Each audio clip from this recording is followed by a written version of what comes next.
আলু পটলটা ভালো করে ভেজে নিয়ে এবং চামচ হলুদ দিলে একটু নুন দিলে এটা আবার ভাজা ভাজা হবে।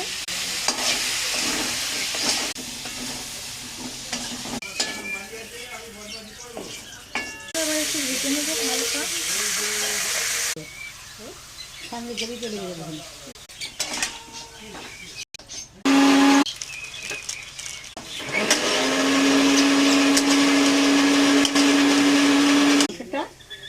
একটু ভেজে তেজপাতা দিয়ে কাঁচা পেঁয়াজ দিয়ে একটু ভেজে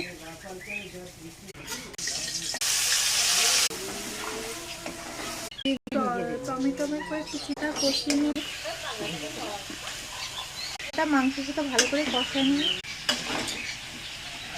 একটু জল দিয়ে দিল। যদি ভালো লাগে তাহলে লাইক করবেন।